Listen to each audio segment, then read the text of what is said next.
এমন অনেক মানুষকে আমি দেখি যারা রাজনীতি সম্বন্ধে ভালো জ্ঞান রাখেন কিন্তু রাজনীতি করেন না। যদিও কাউকে সমর্থন করেন, মনে মনে করেন, প্রকাশ্য সেটাও প্রকাশ করে না। রাজনীতি থেকে বলা যায় অনেকটুকু দূরে থাকেন। যারা রাজনীতি ঠিকমতো বোঝে না, রাজনীতি সম্বন্ধে যথাযথ জ্ঞান নেই, তারাই রাজনীতি নিয়ে বেশিরভাগ সময় আপনি দেখবেন এই মানুষগুলাই রাজনীতি নিয়ে খুব টানাটানি করতেছে, ঝগড়া বিবাদ করতেছে, একজন আরেকজনকে পারে না টেনে হেঁচড়ে যতটা সম্ভব হেয় করা, অপমান করা, ছোট করে কথা বলা। এই হলো রাজনীতির স্বভাব হয়ে দাঁড়িয়েছে। অনেক সময় আমি অবাক হই ওই সমস্ত মানুষদের দেখে যারা নিজের জীবনটা ঠিকমতো কিভাবে একটা ভালো অবস্থানে যাবে, নিজে কিভাবে নিজের জীবনটাকে সফল করবে, নিজের পরিবারের কি করে একটা ঠিকানা তৈরি করবে, এই জিনিসটা নিয়ে চিন্তা করে না। সে চিন্তা করে প্রধানমন্ত্রী কি হবে, রাষ্ট্রপতি কি হবে, এই নিয়ে তার চিন্তা।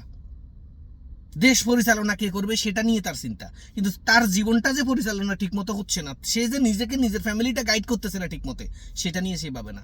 উল্টা চিন্তা ভাবনা সব। আগে নিজেকে তো তৈরি করো, তারপরে দেশ তৈরি করো। যে মানুষ নিজেকেই তৈরি করতে পারে না, সে দেশ কি করে তৈরি করবে?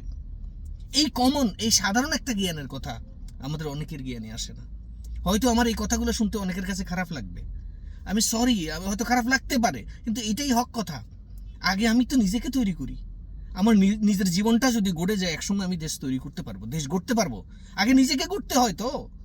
যে মানুষ নিজেকেই করতে পারে না, সে দেশ গড়বে কিভাবে?